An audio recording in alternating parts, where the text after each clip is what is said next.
ఇలాంటివి ఈవెంట్స్ మనకి పర్టికులర్గా ఇండియాలో అండ్ దట్ టు తెలంగాణలో హైదరాబాద్లో జరగటం వల్ల మన ఎకనామీ ఏమన్నా పుష్ పుల్ అవుతుందా? ఎకానమీ ఎంత పుష్ అయింది పుల్ అయింది అనేది తెలియదు కానీ మనకైతే టీఆర్పీలు బాగా వచ్చాయి, that I know. So but yes, in 140 countries whoever having presence, our finale got telecasted, and in between Telangana tourism advertisements were telecasted. So broadcasting ద్వారా చాలా అవేర్నెస్ అయితే వచ్చింది. తెలంగాణ అనే ఒక స్టేట్ ఉంది, ఆ స్టేట్లో ఇంత మంచి ప్లేసెస్ ఉన్నాయి, ఇలాంటి యాక్టివిటీస్ని వాళ్ళు ప్రమోట్ చేశారు అనే ఒక మంచి పేరు అయితే మనం సంపాదించాం. So how we enhance that and how we materialize and promote tourism is up to the team.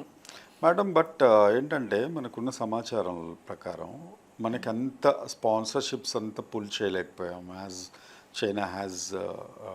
China do or any సింగపూర్లో జరిగినా లేకపోతే ఇంకో ప్లేస్లో జరిగినా చాలా హ్యూజ్ స్పాన్సర్షిప్స్ వస్తాయి, వాళ్ళకి చాలా హ్యూజ్ మనీ జనరేట్ అవుతుంది అనేది ఒక కామెంట్ అయితే ఉంది.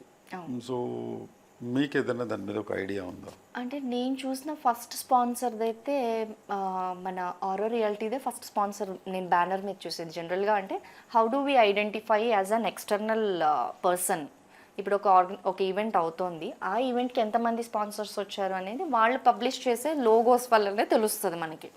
So first logo what I have seen in the media ఆ బ్యానర్స్ మీద అంటే ఆరో రియాలిటీది ఒకటి వచ్చింది మనకి.